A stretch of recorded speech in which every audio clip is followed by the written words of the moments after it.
What's going on, YouTube? I'm Andrew Crawford, the HG Legend, yeah, boy, the GOAT, not the GOAT, but I'll look like a GOAT, close enough, am I right? I think I'm right, and today on the channel, I will be giving you my 2023 WWE Summerslam review and results, I don't want to waste time. I thought this was a great show, a lot to talk about, so let's get into it.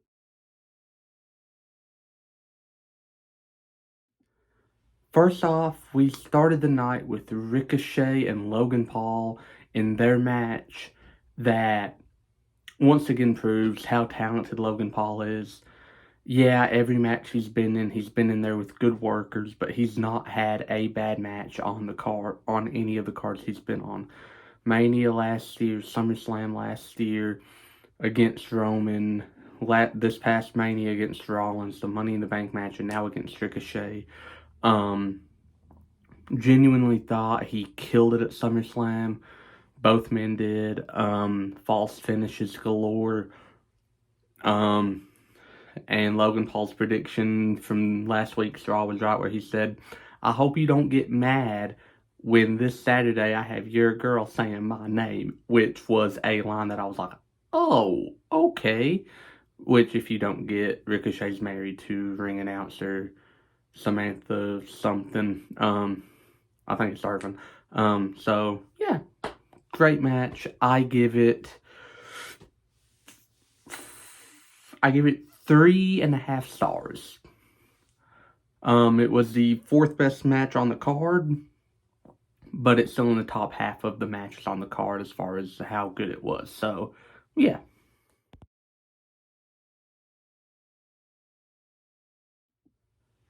Staying in high gear, we got to Cody Rhodes versus Brock Lesnar 3, the rubber match. This was much more of a Cody's resilience match. Brock eviscerated Cody for large parts of the match. And Brock was trying to get Cody counted out, and he was like, stay down! And Cody wouldn't. He wouldn't give up, eventually pulling through to fight his way back into the match and take the win. I think this was the third best match on the show. I give it 4 stars. I think it was phenomenal in every facet, every aspect of the word phenomenal.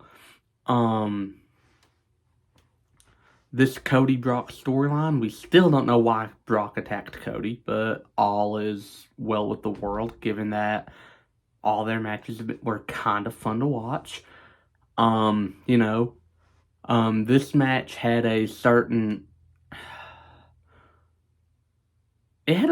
like, oh my gosh to it, because, Brock was just eviscerating Cody for the largest part of the match. But again, Cody did win, and again, 4 stars, third best match on the show.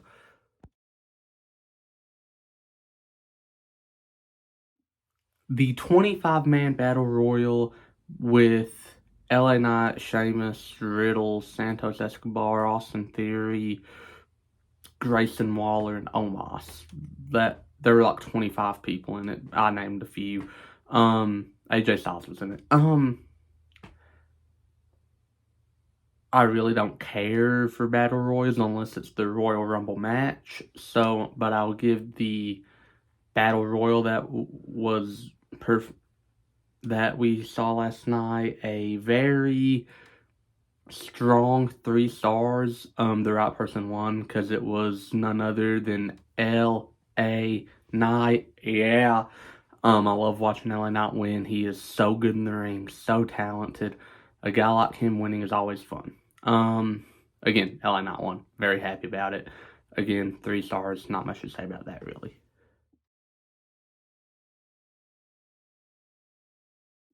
The MMA rules match. I didn't care that this match was happening at all. Rousey and Baszler, cool.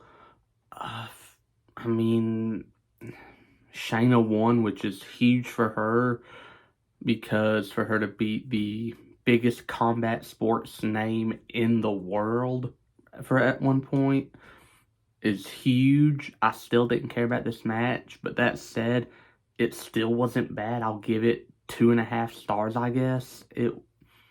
I just didn't want to really... Okay, not 2. I'll give it 2 stars. Worst match on the show is 2 stars. I mean, what are you going to do, though? Like, an MMA rules contested match in a WWE show, they're never going to mesh well together. I don't know why they did that specific kind of match. But that being said, it was plenty serviceable as what it was. But I will give it 2 stars. If I was going off of what it was, I'll give it 3. But given for a WWE show, I'm giving it 2 stars. Still, it was fun. It was fun. Yeah.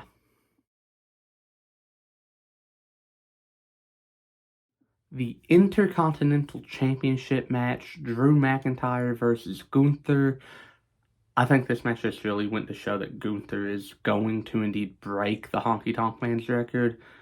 And it's not only a matter of time, it's like a month until he does. And that being said, once he does, you may ask yourself who's going to dethrone him. I still think it's probably going to be Drew. Drew's going to get a rematch about after he breaks the record and dethrone him. And then Drew's going to have a decent run with it. Finally get a title run in front of fans where the fans care about him. Because the last time he got a title reign, the fans did care about him. But it was in the pandemic era. That being said, this was super fun, super hard-hitting, super European wrestling-y, just super... You would think they were dying every clothesline, every chop, every move that they hit. Gunther even had huge welts on his chest from Drew's chops. I'm sure Drew had welts from Gunther's. I'm going to give it... I'll give it 4 stars, and I'll say it's about tied with Cody and Brock.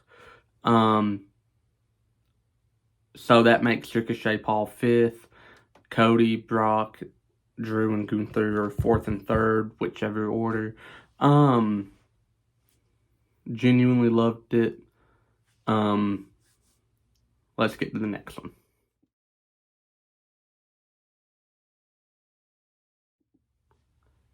one.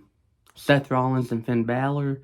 A match that was 7 years in the making after Balor became the first Universal Champion at Summerslam 7 years ago in 2016, tearing his labrum in the process, having to forfeit it that next night. They have had incredible matches anytime they were in the ring together. Last night may have been the best because it was the closest to a clean finish that we got to see so far. Besides their 2016 bout, because the Judgment Day was getting in. Judgment Day kind of distracted. Priest distracted Finn at Money in the Bank. But this, no one really got involved till the very end of the match. And it wasn't even that much interference. Finn winning was phenomenal. Very happy to... Finn losing, I don't know if it was the right call. I don't know why I said he won. I'm sorry. I'm super tired right now. But Seth winning was awesome. I never get mad at seeing Seth Rollins win. The curb stomp on the briefcase was cool. I'm going to give this like 4.5 stars. I thought this was freaking awesome. And again, Seth Rollins, so yeah. Also, Finn Balor's shoe game is tough.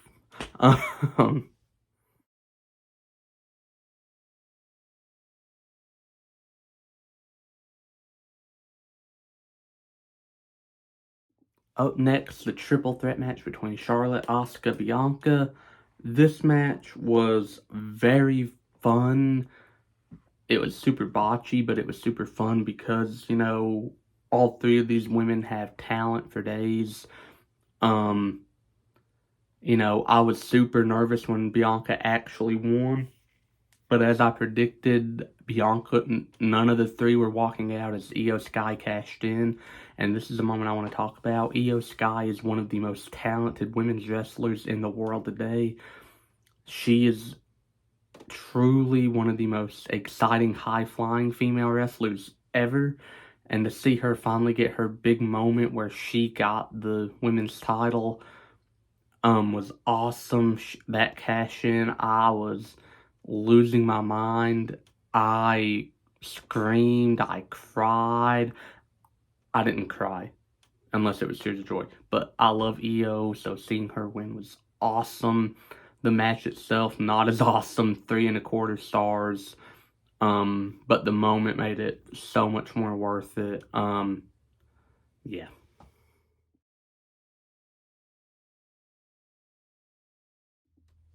Tribal combat for the undisputed WWE Universal Championship. I genuinely, for a split second, thought they might actually let Jay have this. They did not. Jimmy Uso actually interfered and cost Jay the match. That broke my heart, kind of. But as a storytelling fan, it's a beautiful story that's been told for the past 3 years. And I'm going to say something. Take any storyline that was told in the Hogan era, the Bret Hart era, the Attitude era, the Ruthless Aggression era, shove them to the side. This is the best story that's ever been told in a WWE ring. Eric Bischoff even said it's better than the NWO storyline. So this may be the best storyline in wrestling history. Jimmy turning. There are 2 routes you can go with that. Jimmy was jealous that Jay was getting the singles push, and so that leads to a Jimmy Jay feud, which will be fun. Or Jimmy was mad at Jay because instead of being by his side during his injury, Jay went after Roman and Solo to fight them. I think the better route would be the jealousy route, because a single feud between the two. Look, you're putting the best tag team of all time in a singles feud against each other, which are always going to be fun. I give the match 5 stars. I thought it was awesome. The Samoan drop off the apron to the table, the shot with the leather strap that tore flesh off of Roman's arm. It was so much fun to watch. Started saying so much. Genuinely don't think there was a bad match on the card, but I think this was the epitome of a match that included storytelling and the physical aspects and like the most beautiful meshing of it as far as that card went. And Roman and Jay killed it. Roman won. I'm not even mad about it. Like I said last night to one of my friends, if Jay wins, I go 6 for 8 on predictions. But I'm happy. If Roman wins, I go 7 for 8 on predictions, and I'm happy. The only prediction I got wrong was Ronda and Shayna, by the way. Which I didn't make a predictions video, and I'm sorry. Again, just phenomenal work by everyone involved at Summerslam last night. They did what they did best, and that's try their best to entertain us. But Roman and Jay's on a different level right now, and I would love to see him get a singles push, but unfortunately it's not his time for a world title, maybe a mid-card title in the future. And that's the video. Did you like it? Did you love it? Did you hate it? Tell me about it in the comments below. Don't forget to like, share, and subscribe. I'm Andrew Crawford, and unlike John Cena, I can see you, and I will see you very soon.